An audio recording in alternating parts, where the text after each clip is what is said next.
2012년 10월 26일 웨키트 시간입니다.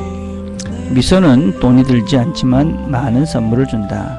어떤 사람에게는 이 세상이 너무 힘들어 미소조차 버거울지 모른다. 그런 사람에게 당신의 미소를 보내라. 이 세상에서 미소가 가장 필요한 사람은 아무것도 줄 것이 없는 사람이다. BBC에서 만든 How to be Happy라는 책에 있는 내용입니다. 주변에 미소로 아름답게 만들어가는 그런 하루가 됐으면 좋겠습니다. 함께 들은 찬양은 아침 묵상이라는 찬양입니다.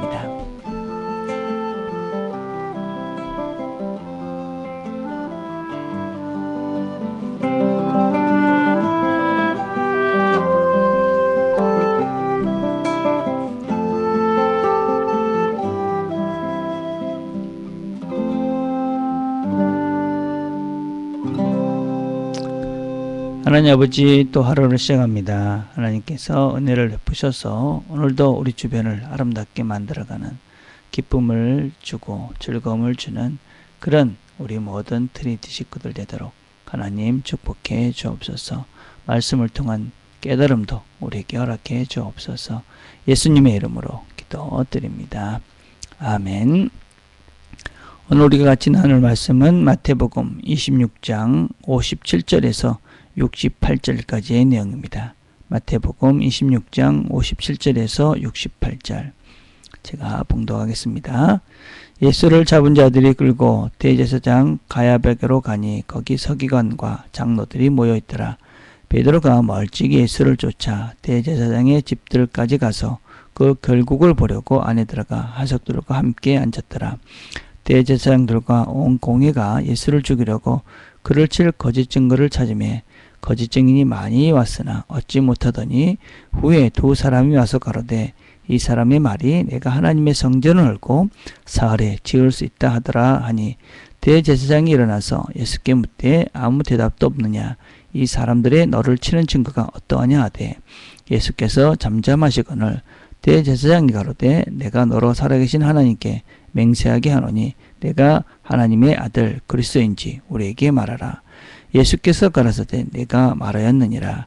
그러나 내가 너희에게 이르노니 이후에 인자가 권능의 우편에 앉은 것과 하늘 구름을 타고 오는 것을 너희가 보리라 하시니 이에 대제사장이 자기 옷을 찢으며 가로되 저가 참나와 말을 하였으니 어찌 더 증인을 요구하리요. 보라 너희가 지금 이 참나와 말을 들었도다. 생각이 어떠하뇨. 대답하여 가로되 저는 사형에 해당하니라 하고 이에 예수의 얼굴에 침을 뱉으며 주먹으로 치고 혹은 손바닥으로 때리며 가로되 그리스도야 우리에게 선지자 노릇을 하라. 너를 친 자가 누구냐 하더라. 아멘. 오늘 우리가 같이 살펴보게 될 말씀은 예수님께서 이제 사내들인 법정에서 재판을 받는 과정입니다. 오늘은 이 본문에서 등장하는 세 부류의 사람들을 같이 살펴보려 합니다. 첫째는 가야바입니다. 이 가야바라는 사람은 그 당시 대제사장입니다. 그러나 그 사람은 정식으로 된 것이 아니라 로마에 의해서 세워진 가짜, 어떤 면에서는 정당한 방법으로 세워지지 못한 그런 대제사장입니다. 그래서 그 사람은 무엇이 옳고 그런 것보다는 항상 자기의 유익을 추구했던 사람입니다. 그래서 예수님께서 선지자로 모든 사람들에게 존경을 받고 또 모든 사람들이 많은 사람들이 예수님을 따르는 것을 보고 한 사람이 죽는 것이 이 민족을 위해서 낫다. 그렇게 이야기함으로써 그때부터 예수님이 사람들의 존경을 받고 많은 사람이 따르는 것을 보고 난 다음부터 이 예수를 죽이려고 혈안이 되었던 사람이 바로 이 가야바라는 사람입니다. 그래서 가야바는 어떤 면에서는 자기 이익과 자기 거듭권을 위해서는 진리고 그 다음에 진실이고 또 사람을 죽이고 말고도 상관없이 그것만 위해서 살았던 사람이다 라고 할 수 있습니다. 그런데 사실 더 안타까운 것은 그 주변에 함께하는 사람들의 무리들입니다. 지금 이 밤에 함께 모인 사람들은 바로 사내들인 법정의 그 장로들이고 서기관들입니다.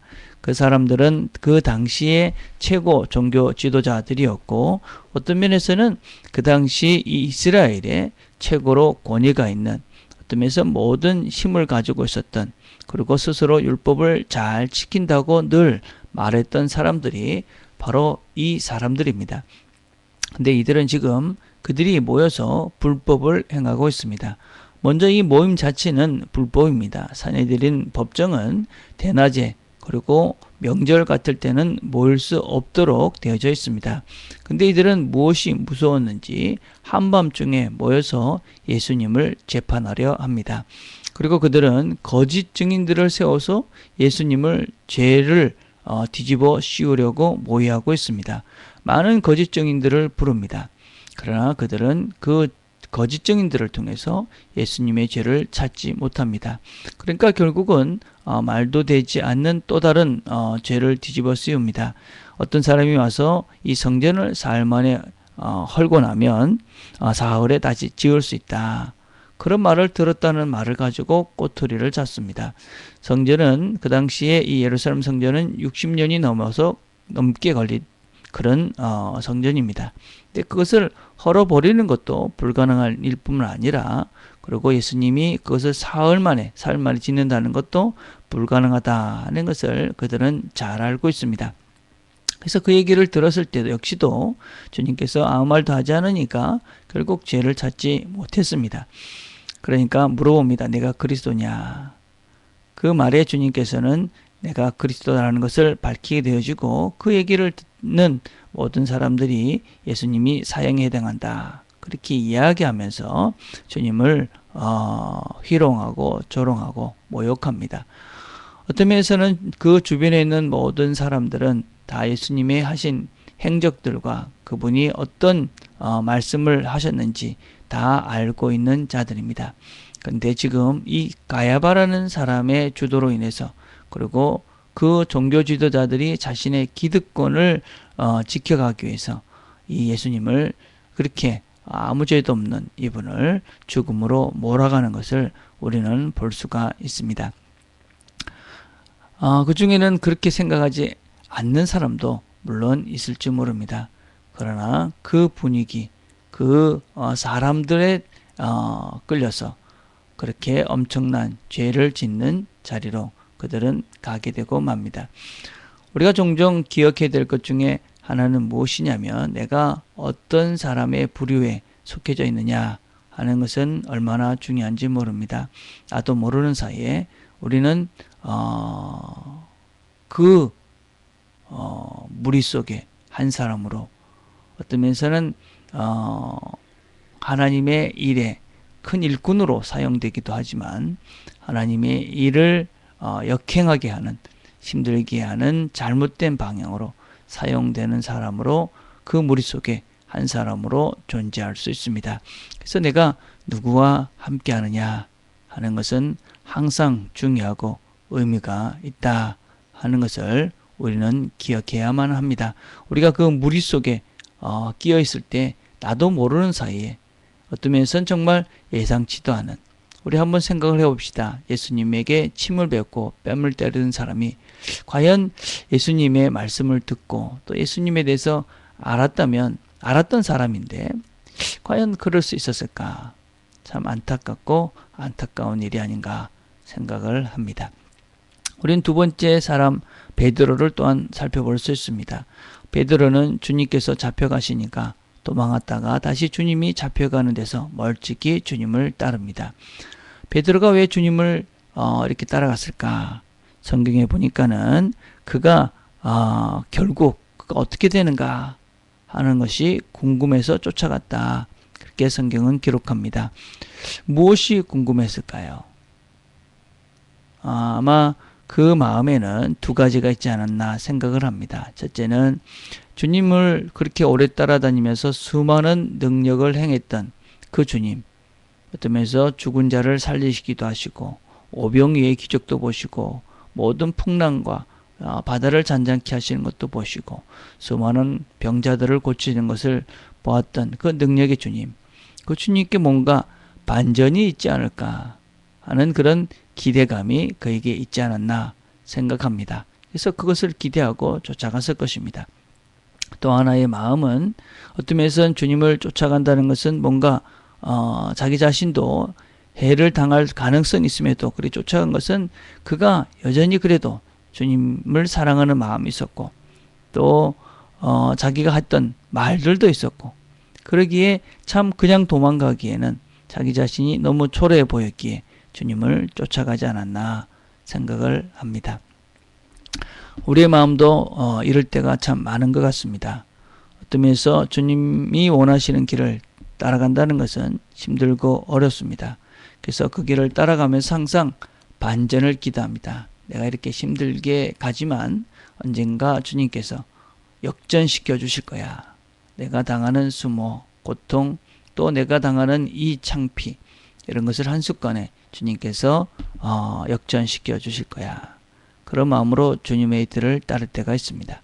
또 어떤 때는 또 내가 주님 그렇게 사랑한다. 주님이 나를 사랑하시는 걸 아는데 하는 마음으로 주님을 쫓아가기도 합니다. 멀리 도망가는 다른 제자보다는 나은 것이지요.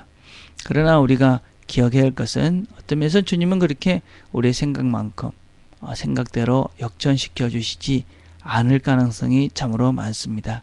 왜냐하면 그 길이 사실은 바른 길이고 진리의 길이기 때문에 그렇습니다.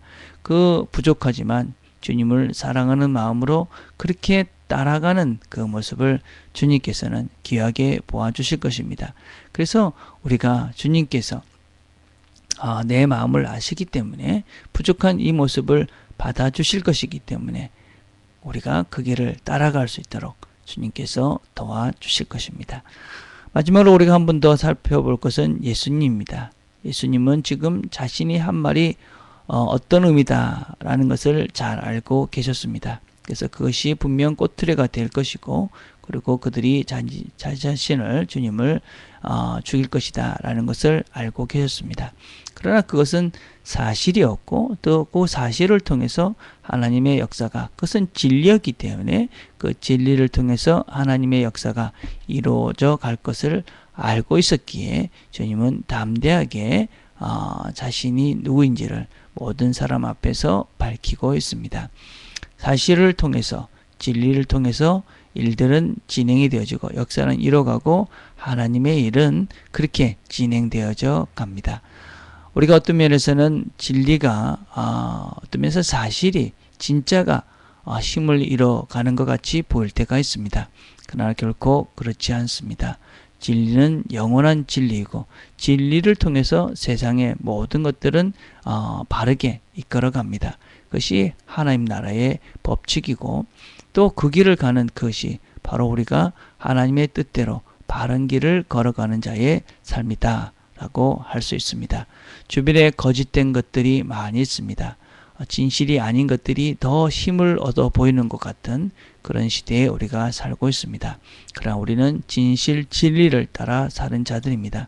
비록 힘들고 어렵지만 주님께서 가신 그 길을 따라서 가는 것, 그 길을 걸어갈 때 그 길 따라가는 우리의 힘들게 고통스럽게 따라가지만 그 따라가는 그 모습을 통해서 하나님의 역사는 늘 새롭게 이루어져 갈 것입니다.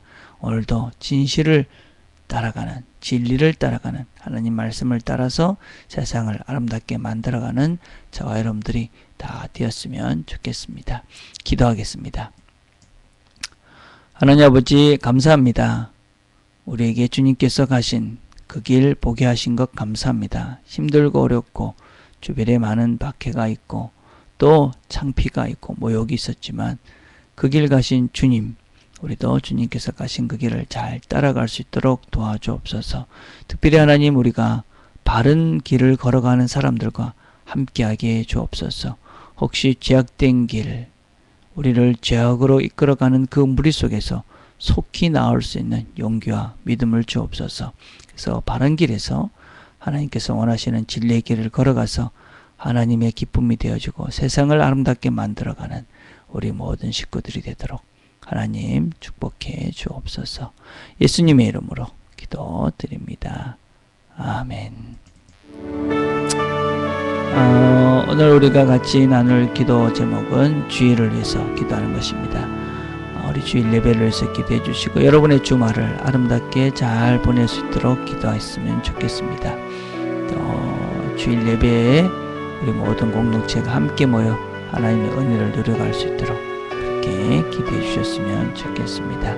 여러분 개인적으로 여러분의 주말과 또 우리 예배와 또 설교와 또 우리 공동체의 멤버들 생각하시면서 그렇게 기도했으면 좋겠습니다. 개인적으로 기도하는 시간들을 갖겠습니다.